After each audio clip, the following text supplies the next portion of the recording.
Alexa, is it going to rain today? It might rain today.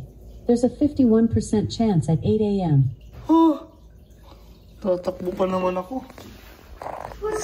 44. 7:45 na. 45. 40. Mile 1, 950.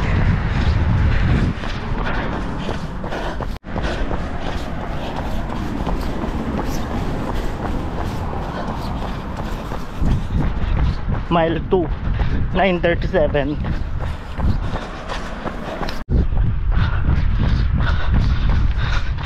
Mile 3, 931.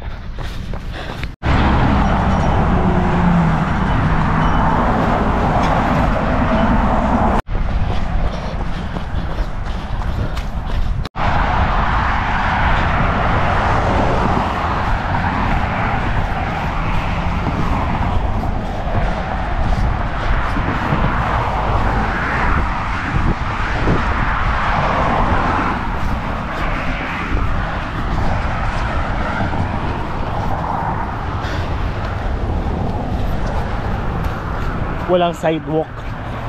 Balik tayo. So, mile 4, 934.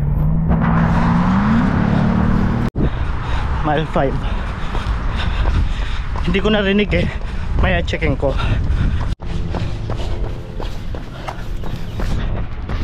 Mile 6, 1016. Medyo bumagal.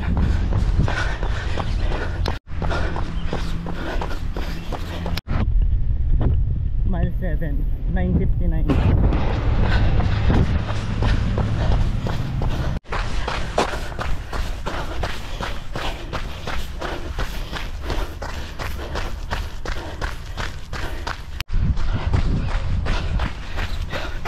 Mile 8, 10:15.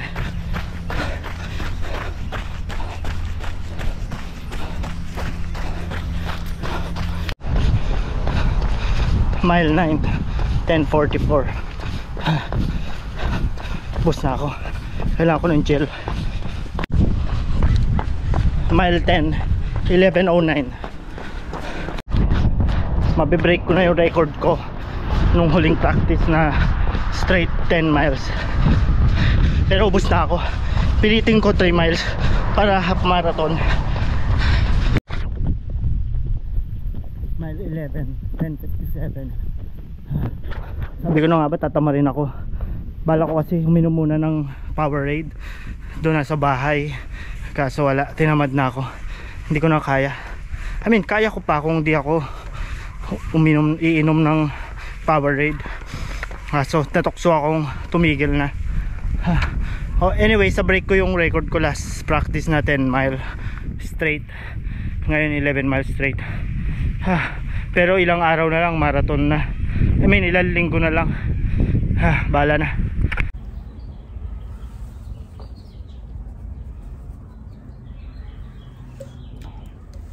Expired na to eh, oh. January 15, 2024. Bala na. Kay Regal pa to eh, yung inumin na to.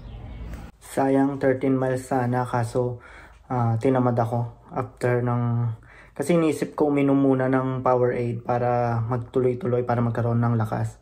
Kaso nung malapit na ako sa bahay, tinamad na ako. Kaya lesson learned, next time dapat ipilitin na lang, wag na uminom.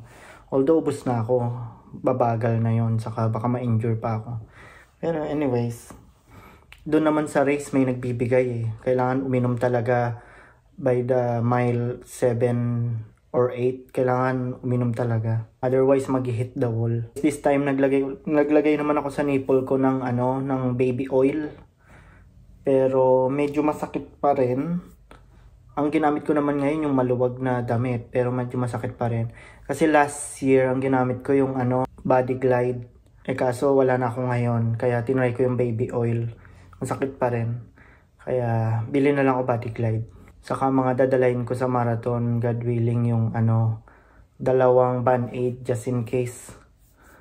Tapos Diatabs. baka magtain na naman ako. Maganda takbo ko ngayon, yung dire-diretso. Ang kinain ko kanina, kanin, itlog, tapos ligo na sardinas, tapos yung natirang baon ni Timothy na Oreo saka curly tops, tapos kape. Tapos kahapon, tinanong ko si Alexa kung uulan ba ngayon. Sabi niya hindi raw, like 10% chance of rain lang daw. Tapos kanina tinanong ko si Alexa, ano raw, 50+%, tapos uulan daw talaga. Anyways, chinek ko yung sa Google, yung sa location na to. Wala namang ulan. So next time, huwag magtiwala kay Alexa. Yung sa GoPro naman, lesson learned. Kapag kinlik mo yung record, maghintay ka ng ilang segundo bago mo sabihin yung sasabihin mo. Kasi parang, I don't know, parang nababarahan yung sound. Hindi ko, nakaganon naman ako. Pero parang sira yung sound niya pag yung kinlik mo yung record. It will take like sometimes seconds. Sometimes naman okay. Pero minsan may problema yung audio. Tapos ang ginamit ko kanina, yung settings ko 4K 120 linear plus horizon leveling. Ang problema naman sa kanya, hindi nga siya fisheye, pero ang problema na sa kanya is na-crop na yung masyadong close sa mukha, saka sa okay siya pang slow mo. Anyways, yun lang naman.